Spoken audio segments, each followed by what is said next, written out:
안녕하세요 여러분, 물리실 고입니다. 오늘은 통합과학 5차시 빅뱅 우주론에 대해서 살펴보도록 하겠습니다. 오늘 수업 자료는 아래에 링크를 해 놓았으니 수업할 때나 배울 때 마음껏 가져가 쓰도록 하시기 바랍니다. 자, 오늘 주제는 우주 초기에 원소는 어떻게 만들어졌을까라는 주제입니다. 오늘 큰 주제를 하나 말하자면은 빅뱅 우주론에 대해서 설명할 수 있어야 되겠고, 그리고 우주 초기에 어떻게 원소가 만들어졌는가 그 과정을 설명할 수 있어야 되겠습니다. 저 뒤에 보이는 지도는 뭘까요? 자, 나중에 차차 한번 살펴보겠습니다. 자, 우리가 저번에 배우기를 우주에 제일 많은 원소는 뭐라고 했죠? 제일 많은 게 뭐였어요? 수소와 헬륨이 제일 많다 이렇게 말했죠. 수소와 헬륨의 질량비가 3대1쯤 되고 나머지는 이 전체 질량을 비교하면 전체 질량의 100 중에 한 98, 9 정도 되니까 거의 뭐 대부분이다 이렇게 말할 수 있습니다. 그러면은 이 수소와 헬륨은 도대체 언제 어떤 과정을 통해서 만들어졌을까요? 이것이 오늘의 관심 주제라고 볼 수 있습니다. 우리가 앞선 시간에서 우리는 우주론의 형성 과정에 대해서 간략히 이야기를 한 바가 있습니다. 우리 1912년에 슬라이퍼는 성운들의 어떤 것을 발견했죠? 그렇죠. 적색 편의를 발견했죠. 멀리 있는 어떤 성운들이 우리한테서 멀어져 가는 모습을 보이고 있더라. 우리가 어떤 물체가 어떤 은하에서 빛이 나올 때 우리한테서 멀어져 가면서 빛을 내면은 더 빨간색 쪽으로 치우치는 어떤 색깔이 된다고 했어요. 그래서 적색 편의를 말했죠. 그 다음에 1917년에 아인슈타인은 우주가 균이라고 밀도가 어느 방향으로나 똑같다.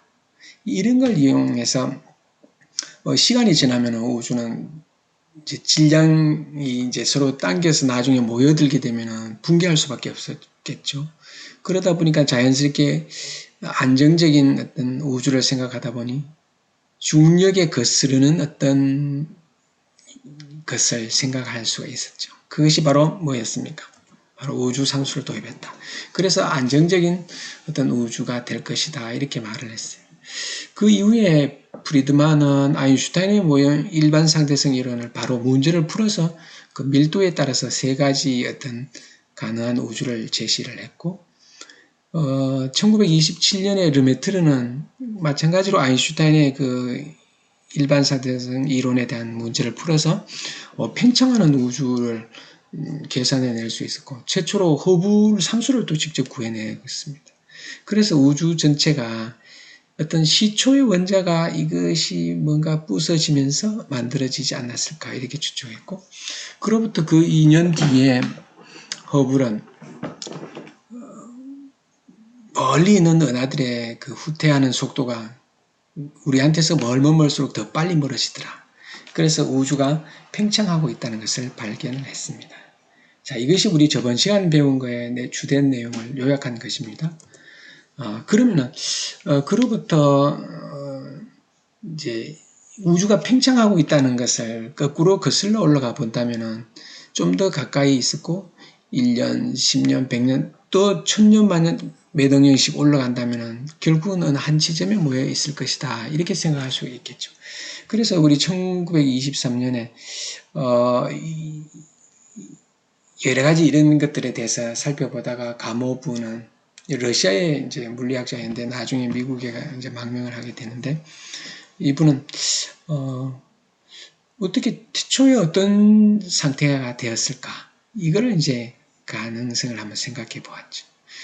그래서 우리 르메트르의 견해는 이런 것이었죠. 뭔가 처음에 모여 있다가 부서지면서 큰 어떤 하나의 원시 원자가 부서지면서 잘게 부서져서 오늘날 같이 수소와 헬륨을 만들었을까? 이렇게 생각하는 거하고 르메트르의 접근의 생각을 좀 반대로 해가지고 가모브는 큰 것이 부서져서 수소와 헬륨을 만드는 과정이 그렇게 된다면은 어쩌면은 작은 것들이 모여서 수소가 모이고 또 헬륨이 되고 헬륨이 모여서 뭔가 무거운 물질을 이루면서 이렇게 물질이 만들어져 간다고 생각해 본다면은 좀 더 큰 것이 부서지는 과정보다는 작은 것들이 모이는 것이 더 가능성이 더 쉽지 않을까. 이렇게 해서 우리 가모브의 연구가 시작되었습니다. 특히 가모브는 우리가 팽창하기 전에는 보면은 자꾸 처음에는 더 가까이 밀집된 상태라고 가정할 수가 있겠죠. 그래서 초기의 우주의 온도는 매우 높을 것이다. 마치 뭐냐면은 아주 그 고밀도의 뜨거운 어떤 상태를 생각할 수가 있겠죠. 이것을 우리 가모브는 아일럼이다 이렇게 말을 했어요. 아일럼이란 건 우주의 대폭발 그런 상태에서 뭔가 원소들이 만들기 전에 있었다고 할 수 있는 이런 어떤 원소들이 만들어지기 전에 그 어떤 원시 물질 이런 걸 그냥 아일럼이라고 생각했습니다. 자, 이런 걸 우리 생각하고 그로부터 그의 제자인 우리 알퍼라는 분이 1945년에 이 빅뱅이라는 것이 이제 일어나고 난 다음에 몇 분 만에 헬륨이 형성되는 과정을 잘 모델로 제시했습니다. 그것이 바로 화학 원소의 기원이라는 논문으로 아주 유명한 논문입니다. 요 밑에 요거를 눌러보면은 검색해보면은 우리 찾을 수가 있습니다. 자, 바로 이 논문입니다. 여기 보면은 화학 원소의 기원 여기 보면은 우리 이제 엘퍼가 주로 썼는데 여기는 가모브와 베테라는 분은 그 핵융합에 대해서 많이 연구한 건데 알파, 베타, 감마의 의미로 일부러 이름을 넣어서 그리고 알퍼의 오히려 그 논문을 조금 희석시키는 면이 있기는 합니다. 여기 보면은 요 관심 있는 부분을 읽어보기 바랍니다. 여기 보면 뭐 나와 있죠? 원자량에 따라서 그 비율이 어떻게 되는가를 나타내고 있습니다. 자, 그래서 이런 논문을 써가지고 어떻게 해서 헬륨이 만들어지는가 이것을 밝혀냈습니다. 근데 한편으로는 빅뱅이 일어났다는 것에 대해서 그렇게 생각하지 않는 사람들도 많았어요. 뭐냐면은 빅뱅이란 게 마치 태초에 뭔가 창조가 되면서 우주가 만들어졌다고 이렇게 약간 기독교적인 사상에 이렇게 하다 보니까 여기에 반발해가지고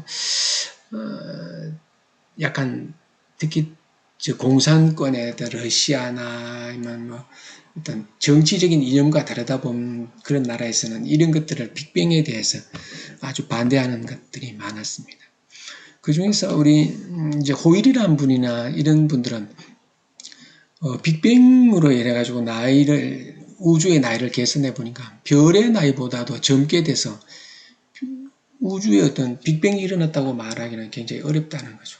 그래서 이분들은 1946년에 겉으로 보기에는 우주는 팽창하고 있지만 우리 허블의 우주 팽창을 받아들이면서도 실제로는 뭔가 영원하면서도 근본적으로 변하지 않은 이런 우주가 되지 않을까. 그래 이런 식으로 정상 우주 모델을 해놨습니다. 그래서 변해도 변하지 않는다.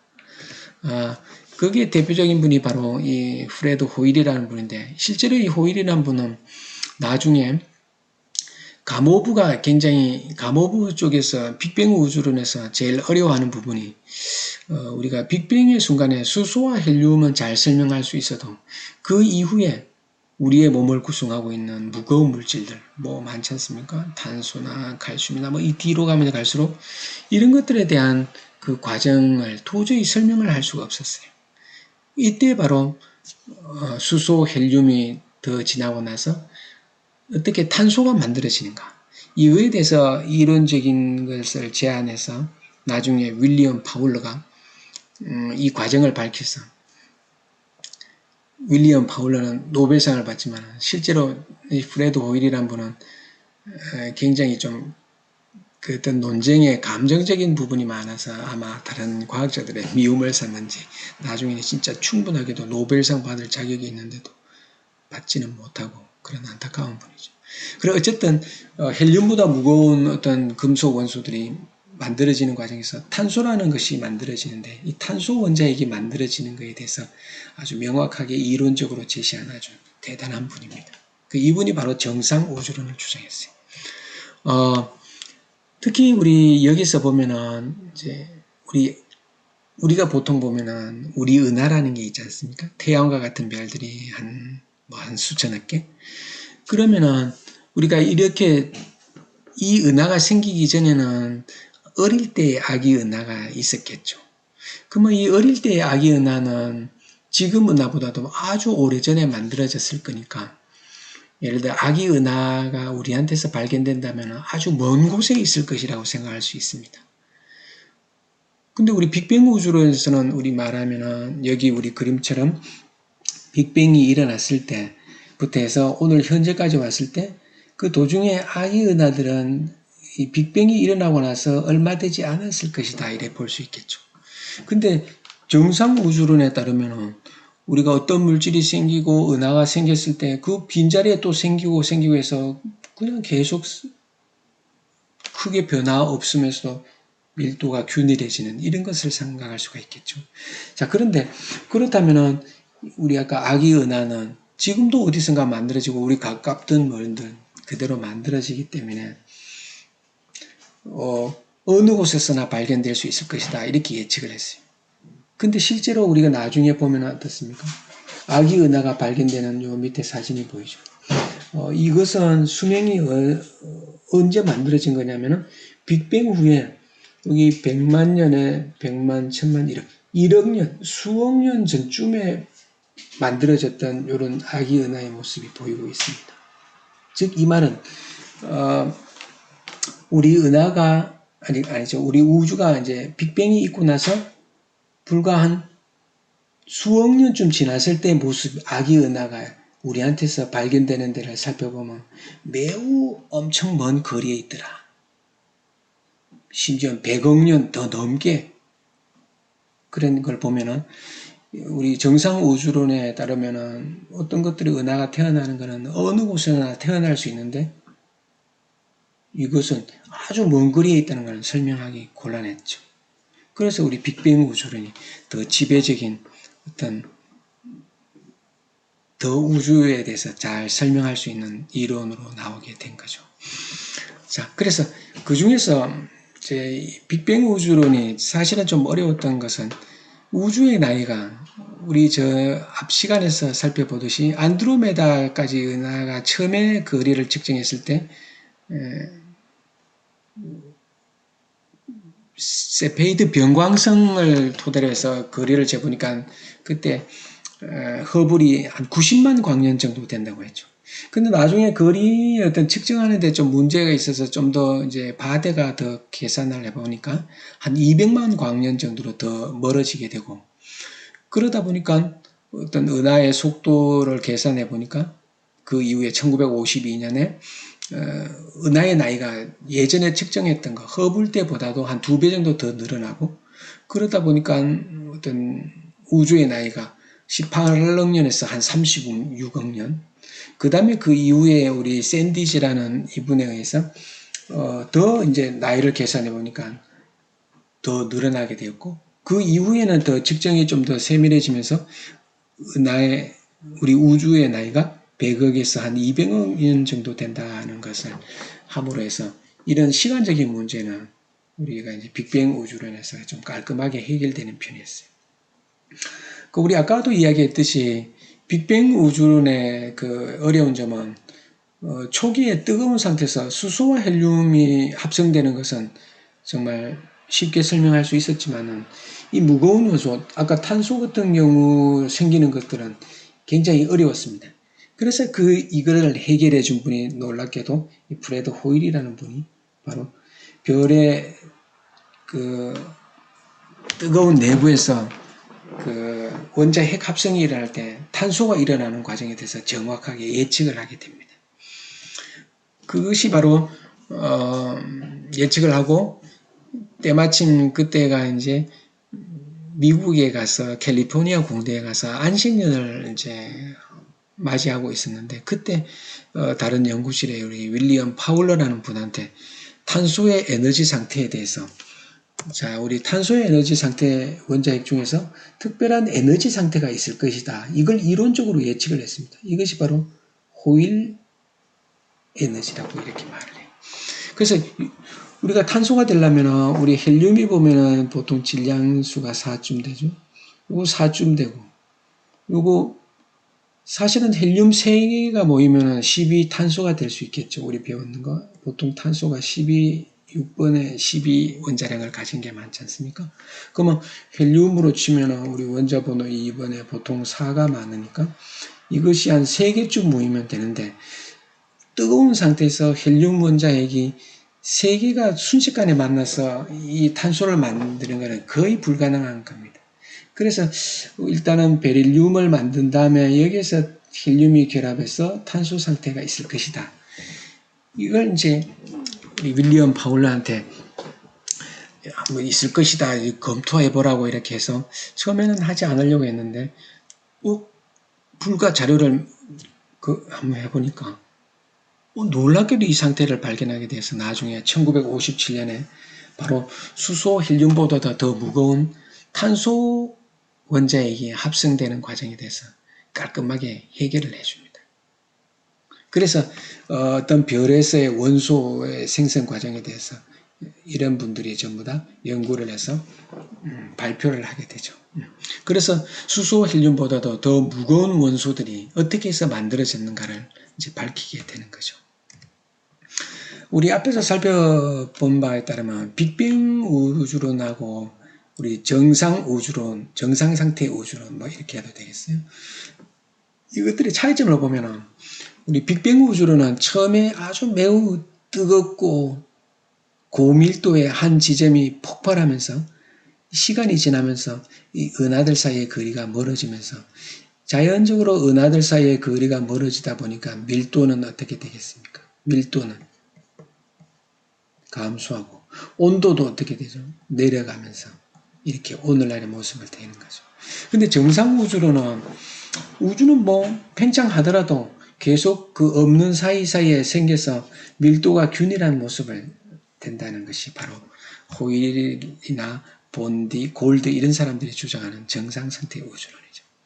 그래서 우리 아까 여러 가지 이런 것들 수소, 헬륨이나 여러 가지 어떤 나의 나이 이런 것들 문제가 해결되다 보니까 빅뱅 우주론은 더 우주를 잘 설명하는 이론이 되게 되었습니다. 여러분들이 보고 있는 것은 기본 입자들에 대한 표준 모델입니다. 이것은 이 세상을 이루고 있는 입자들은 무엇으로 되어 있을까? 이것들을 이제 과학자들이 연구해서 결론을 내려놓은 것인데 위의 것들은 쿼크라는 말 들어봤을 겁니다. 그 다음에 처음에는 우리 렙톤이란 말이 가볍다는 말에서 시작했지만 실제로 전자들은 가벼웠지만 사실은 그보다도 더 무거운 것들도 많이 나타났어요. 그래서 어쨌든 기본 입자들은 쿼크와 렙톤으로 나눌 수 있고 쿼크와 렙톤으로 나누고 그 다음에 힘을 매개하는 입자들이 있습니다. 이건 강한 핵력을 매개하는 글루온, 그 다음에 전자기력을 매개하는 우리 광자, 그 다음에 약한 상호작용을 매개하는 우리 W, Z 보son, 그 다음에 질량을 결정해주는 X 보son, 이런 것들이 있죠. 최근에 밝혀진 거죠. 근데 이 중에서 혹시 여러분들이 도전해 본다면 이 중력에 대한 이야기가 별로 없죠. 이 중력을 매개하는 입자들은 뭘까? 이런 것들을 연구해서 밝혀본다면 정말 최고의 과학자가 되리라고 믿습니다. 자, 크게는 거칠게는 잘 몰라도 좋지만은 우리 이야기 뒷부분을 좀 원활하게 하기 위해서 잠깐만 우리 다음 같은 걸 생각해 보겠습니다. 이것이 바로 수소의 원자 모형이죠. 원자 번호 1번에 질량수 1개 있는 거. 뭐 양성자와 전자가 이렇게 결합되어 있는 게 수소 원자의 모습이라고 말할 수 있는데 이 수소 원자에서 전자를 떼어내 놓으려면 어떻게 해야 되죠? 여기에 뭔가 이것이 속박된 에너지보다도 더 많게 해서 이걸 바깥으로 완전히 내버리면 좋겠죠. 그러려면 우리 광자를 공급해 줘야 되겠죠. 비달갱이. 그러면은 결합된 원자보다는 떨어진 양성자나 전자가 분리되어 있는 것이 더 어떤 에너지 상태가 높다고 말을 할 수 있죠. 즉 그렇다는 말은 수소 원자에서 원자핵과 전자를 분리하려고 한다면 많은 에너지, 뜨거운 상태를 만들어주면 양성자와 전자가 분리된다는 걸 말할 수 있습니다. 그러면은 양성자들은 기본 입자들인가 생각해 보면은 우리 왼쪽에서 볼 수 있듯이 양성자라는 그 기본 입자는 없죠. 보통 기본 입자라고 하면 아무리 때려 부숴도 더 이상 깨어지지 않는 것이 기본 입자라고 말할 수 있는데, 그러면 양성자는 어떻게 되느냐? 양성자와 양성자를 아주 세게 때려보면 어떤 일이 날까요? 양성자가 깨진다는 거죠. 그런 과정에서 우리 과학자들이 입자 가속기를 통해서 알아낸 것을 살펴본다면 양성자들도 매우 뜨거운 상태로 돌아가면 이 쿼크 세계로 이루어져 있다, 이런 걸 알 수 있어요. UUD 쿼크로 되어 있다. 여기 업 쿼크 2개와 다운 쿼크 하나. 보통 양성자와 중성자 같은 경우는 쿼크 3개로 이루어졌죠. 보통 이런 것들은 3개로 이루어져 있고 2개짜리도 또 있습니다. 자, 어쨌든 우리 양성자가 잘 안 깨지긴 하지만 매우 뜨거운 고온 상태가 되면 깨어질 수 있다. 그때는 쿼크 세계로 나누어진다, 이렇게 볼 수 있죠. 자, 그러면은 우리 이게 일단 상호작용하는 그 기본 입자와 여러 가지 전자기력, 그 다음에 약한 상호작용, 강한 핵력, 이런 것들을 다 전부 포함하고 있는 것인데, 관심 있는 학생들은 한번 잘 살펴보기 바랍니다. 특히 이 중에서 보면은 이 중성자가 붕괴되어서 양성자로 되는 이 베타 붕괴라고 하죠. 이런 과정에서 일어나는 걸 표현하고 있는데, 관심 있는 사람들은 한번 보길 바랍니다. 자, 그러면은 우리가 아까 빅뱅이 일어났을 때 초기 상태로 되돌아갔을 때는 매우 뜨겁고 고온의 상태라고 했어요. 그러면은 매우 뜨겁고 고온의 상태에서는 이 쿼크들이나 기본 입자들이 아주 그냥 뜨거운 상태에서 그냥 물질과 에너지가 아주 뒤범벅이 되어 있는 상태라고 말할 수 있겠죠. 그러면 여기 우리 보다시피 요거는 헬륨의 핵이죠. 헬륨의 핵. 여기 빨간 게 양성자고, 그 다음에 여기 전자들입니다. 그러면 헬륨 같으면 양성자 2개다 보통 중성자가 있는 헬륨의 핵이 되겠죠. 그러면 이렇게 헬륨의 핵과 전자들이 이렇게 있다는 것은, 보통 전자들은 핵 주변에 전자들이 붙들려 있는 편이지만 붙들려 있지 않고 이렇게 있다는 것은 이 원자핵과 전자들의 에너지 상태가 매우 뜨겁다, 이래 말할 수 있겠죠.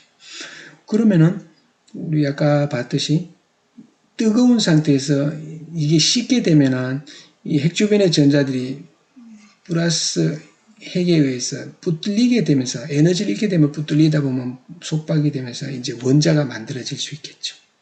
자, 이것이 이제 우리 나중에 그 뒷부분에 바로 우리 빅뱅 이론에서 빅뱅이 일어나고 나서 한 38만 년쯤 됐을 때, 이때 온도가 한 3000 켈빈쯤 되는데 핵 주변의 전자들이 드디어 에너지를 잃으면서 붙들리기 시작하는 이때가 바로 우리 이 시기라고 말을 할 수가 있습니다.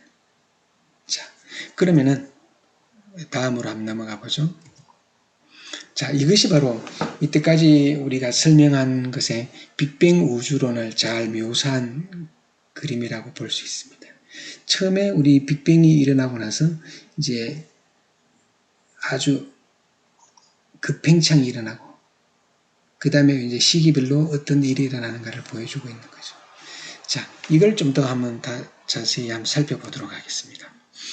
자, 이것이 바로 우주의 역사라고 말할 수 있는데, 우리 아까 살펴봤듯이 태초에 어떤 한 지점에서 큰 폭발이 있었죠. 바로 프레드 호일이라는 분이, 아니 그러면 우주가 큰 폭발이라도 있었단 말인가, 이렇게 약간 경멸하는 식의 말에서 나온 것인데 더 이상 좋은 말이 없어서 빅뱅 이론에는 이렇게 나왔어요. 자, 근데 매우 뜨거운 상태에서 팽창을 하는데 그 아주 짧은 시기에 급팽창을 하게 되는 겁니다. 우리 보통 우리 그래프를 그릴 때 이렇게 이게 시간축이라고 하고 여기가 크기라고 하면은 우리 등속직선 운동할 때는 이렇게 가는데 여기는 갑자기 가속으로 팽창하는 데가 봐 이거죠. 이럴 때 아주 우주가 굉장히 짧은 시간에 2배, 4배 막 이렇게 크게 팽창하는 데가 있었어요. 이게 바로 그 팽창하는 데입니다. 아주 짧은 시기입니다. 이 시간이 나오죠. 자, 그러면서 그 다음에 또 팽창하는 시기 나오는데 이때는 온도가 아주 매우 뜨거웠다고 했죠. 그럼 아까 뜨거운 상태에서 입자들이 어떤 상태가 있습니까? 양성자들이 매우 뜨거운 상태 되면 쿼크로 나누어지죠. 바로 초기의 입자들이 쿼크와 기본 입자들, 쿼크와 전자 뭐 뮤온, 타우 뭐 이런 기본 입자들의 이 아주 뜨거운 상태로 물질과 에너지가 아주 뒤범벅이 되어 있다 이렇게 말을 할 수가 있겠죠. 자, 그러다가 자꾸 팽창을 거치다 보니까 온도가 내려가기 시작했죠. 여기 시기가 바로 언제인가요? 여기 보면 어떻습니까? 여기 시간이 나오는데 우리가 상상하기 어려운 시간이죠. 자, 그러다 보니까 자꾸 팽창을 하면서 온도가 내려가다 보니까 아까 우리 쿼크가 3개 모이면은 이제 양성자나 중성자가 된다 했죠. 그래서 우리 여기 보면은 어떻습니까? 온도가 서서히 떨어지고 자꾸 떨어지다 보니까 여기가 시간적으로 얼마쯤 됩니까? 바로 자, 더 내려가서 온도가 내려가다 보니까 바로 여기가 바로 얼마쯤이죠? 바로 100초가 됐을 때 여기가 바로 3분쯤이죠. 3분. 3분. 자, 3분이 되기 전에 우리 여기 살펴보면은 아까 쿼크들이 에너지를 잃기 시작하면은 3개가 되면 양성자나 중성자가 되기도 하죠. 자, 그래 되면서 뭐냐면은 바로 양성자, 중성자가 된다는 것은 우리 수소의 원자핵이 바로 양성자로 되어 있죠. 바로 원자핵이 만들어지기 시작하는 거죠. 이 상태에서. 2개짜리가 만나면은 3개가 만들면 양성자나 중성자들 이런 것들이 만들고 또 2개짜리는 뭐 중간자 같은 것들이 입자가 만들어지죠. 그래서 온도가 내려가면서 쿼크 기본 입자들이 식으면서 양성자나 중성자가 만들어지면서 특히 양성자는 바로 수소의 원자핵이 만들어진다고 말할 수 있겠죠. 그래서 우리 보통 뭐 태초의 3분간 그때 바로 원자핵이 만들어지고 양성자와 중성자들이 또 겹쳐지면서 헬륨 핵이 만들어지겠죠. 자, 이런 식으로 만들어지게 됩니다. 자, 그렇게 되면서 수소 핵 원자핵과 헬륨 원자핵이 만들어지게 되고 그 다음에 또 시간이 지나다 보면 어떤 일이 생기는 거죠. 자, 그러면 핵 주변의 전자들이 또 식으면서 에너지를 잃다 보니까 핵 주변의 전자들이 붙들리기 시작하겠죠. 그때가 바로 38만 년쯤 됐을 때가 바로 이때 시기고 그때 절대 온도로 치면 3000켈빈쯤 3000켈빈쯤 정도 됐을 때 그 시기가 바로 38만 년쯤 됐을 때 그 상태라고 말할 수 있습니다. 그 당시에는 아주 온도도 뜨겁고 하지만은 이때 빛들이 막 밀도가 높아가지고 진행하지 못하다가 이때 핵 주변의 전자들이 싹 거치면서 이때 빠져나간 빛들이 쫙 이때 바로 나가기 시작했죠. 이것이 바로 오늘날 식어서 우리의 우주 배경 복사가 된 것이라고 말을 할 수가 있습니다. 바로 그때가 3000켈빈쯤 되고 38만 년쯤 지났을 때 그때 바로 핵 주변의 전자들이 붙들리면서 비로소 갇혀있던 빛들이 빠져나가면서 이제 맑은 하늘이 만들어지기 시작했다. 이렇게 볼 수 있습니다. 그로부터 원자들이 이제 만들어지고 그 다음에 원자들이 다시 모이면서 이제 또 성운들이나 그 다음에 그런 것들이 그 다음에 이제 별의 어떤 성분들이 만들어지기 시작했고 그 다음에 별이나 그 다음에 아기 은하들이 탄생하게 되고 그러면서 오늘날의 모습을 이루어서 우리가 이렇게 볼 수 있게 된 거죠. 자, 그러면서 우리는 빅뱅이 일어나면서부터 시간이 지나면서 밀도는 자연적으로 더 넓은 공간에 퍼지게 되니까 감소하게 되고 온도도 자연스럽게 더 식으면서 내려가게 되겠죠. 이것이 바로 오늘날의 우주의 모습이라고 역사의 모습이라고 말을 할 수가 있습니다.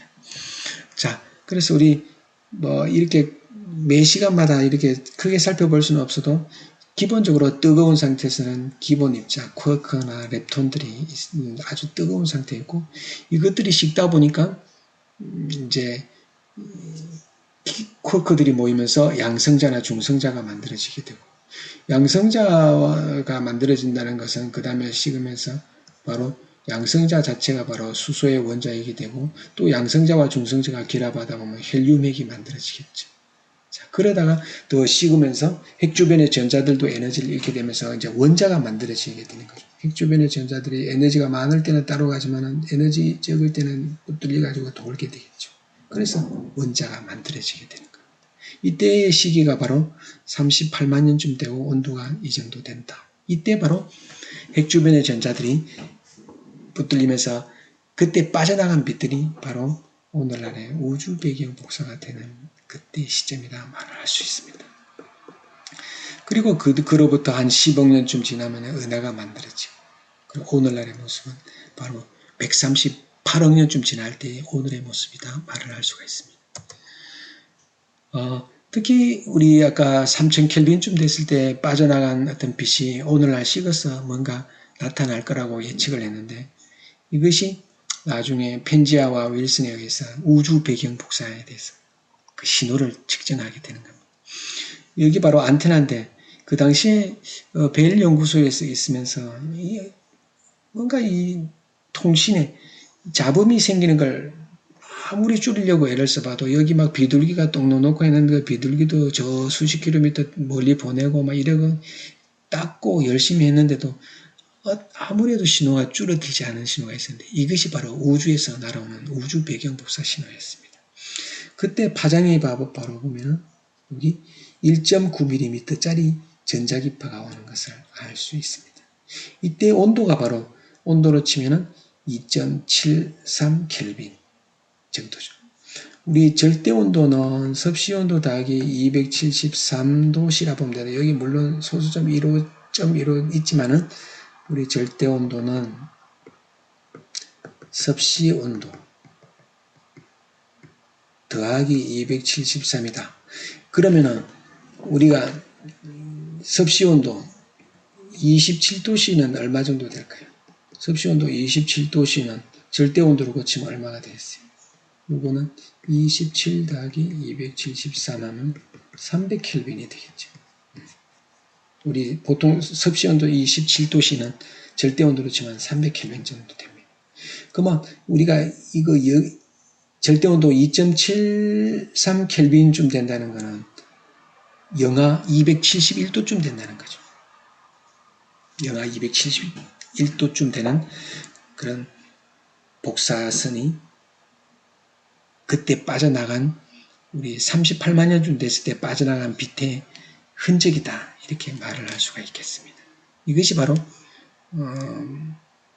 빅뱅 이론의 아주 강력한 증거가 되는 것이죠. 그 사진을 보여주는데 온 우주에 대해서 오는 파장을 조사해 보니까 전부 다 똑같다는 사실을 알 수 있습니다. 이제 방금 말했는 것이고, 그래서 우리 우주 배경 복사가 지표면에서 이렇게 측정하면은 이게 바로 지표면에서 재는 거죠. 그래서 너무나 차이가 없었는데, 이렇게 우리가 우주 바깥으로 나가서 재보면 어떨까? 코비 위성이나 윌킨슨 맵이나 유럽에 있는 플랑크 위성이 측정한 것을 보면은 거의 여기 뜨거운 부분은 빨간색, 파란색은 온도가 낮은데, 이렇게 해서 구분해 보면은 대충 이런 데와 이런 데의 온도 차이는 한 10만 분의 1도 정도, 10만 분의 1도 정도의 차이다. 1켈빈 정도 차이다. 그러면은 거의 매우 등방적이다. 이렇게 어느 방향으로 보나 우주에서 날아오는 그 배경 복사의 어떤 그 파장이랄까? 그 차이는, 온도의 차이는 매우 작다. 10만 분의 1도 정도의 차이다. 그렇게 볼 수 있고, 그렇지만은 그 구간의 작은 차이점이 바로 오늘날의 어떤 것들을 만들어내는데, 어떤 은하를 만들어낸다든가 새로운 어떤 별의 탄생을 만들어내는 그런 지점이라고 볼 수 있습니다. 우리 앞서 봤듯이 이런 작은 차이가 또 어떻게 만들어졌는가, 이런 것들에 대한 연구가 또 이루어져야 되겠습니다. 그래서 오늘 주된 이야기는 요점은 수소와 헬륨이 우리 전 우주적인 데서 한 100 중에 98구 정도 된다고 했으니까 이 수소 헬륨이 언제 만들어졌느냐. 우리가 보통 별의 탄생에서 수소 핵융합으로 뭐 헬륨이 만들어지고 헬륨 핵융합으로 탄소가 만들어지고 이런 과정을 설명하는 데서는 도저히 그 헬륨의 어떤 생성하는 과정에서 시기적으로는 굉장히 어려움이 많다고 합니다. 시간이 너무 오래 걸려서.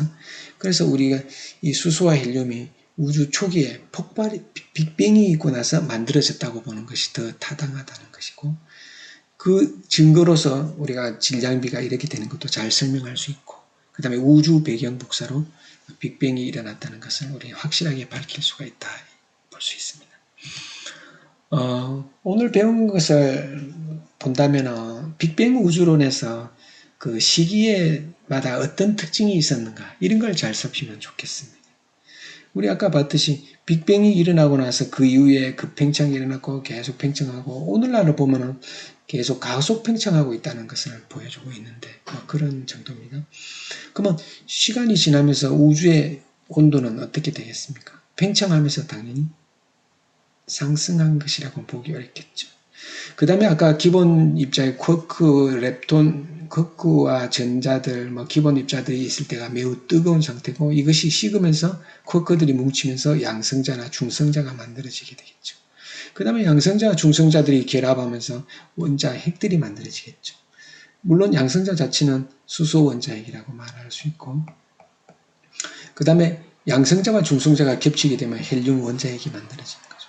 자, 그러면서 이제 수소 원자핵, 헬륨 원자핵이 만들어지고, 그 다음에 핵 주변의 전자들이 에너지를 잃기 시작하면서 핵 주변의 전자들이 붙들리면서 이때가 바로 우리 한 시기적으로 본다면 한 38만 년쯤 되었을 때 시점이다. 온도로는 한 3000 켈빈쯤 될 때가 핵 주변의 전자가 붙들릴 때의 온도라고 말할 수 있습니다. 자, 그래서 살펴보면 기본 입자들로부터 원자가 나중에 만들어지는 게 보이죠. 여기가 원자고 여기가 기본 입자죠. 여기가. 자, 헬륨 원자가 수소 원자핵보다 먼저 생성됐나요? 우리 원자라는 것은 핵 주변의 전자들이 붙들리면서 원자가 만들어지는 거죠. 그러니까 더 식었을 때의 모습이죠. 그럼 헬륨 원자는 수소 원자핵보다 나중에 생긴다. 그래서 우리는 바로 뭐라 말할 수 있습니까? 바로 이렇게 말을 할 수가 있겠죠. 우리 앞에서 우리 정상 우주론하고 빅뱅 우주론을 살펴보았죠. 이거는 앞에 거는 뭔가요? 이건 빅뱅 이론이죠. 이건 뭔가요? 정상 상태의 우주론이다. 자, 그러면 빅뱅 우주론에서 우주의 온도는 어떻게 됐죠? 시간이 지날수록 낮아졌죠. 그 다음에 우주의 평균 밀도는 나는 어떻습니까? 계속 이렇게 팽창하더라도 군데군데 또 새로 생겨나면서 밀도는 균일하게 유지되는 거 맞죠? 우주 배경 복사의 가장 강력한 증거는 뭐라고 말할 수 있습니까? 바로 수소와 헬륨의 비를 잘 설명할 수 있고 빅뱅 우주 배경 복사가 바로 빅뱅 우주론의 강력한 증거가 되겠죠. 그래서 바로 우리는 뭐라 말할 수 있습니까? 바로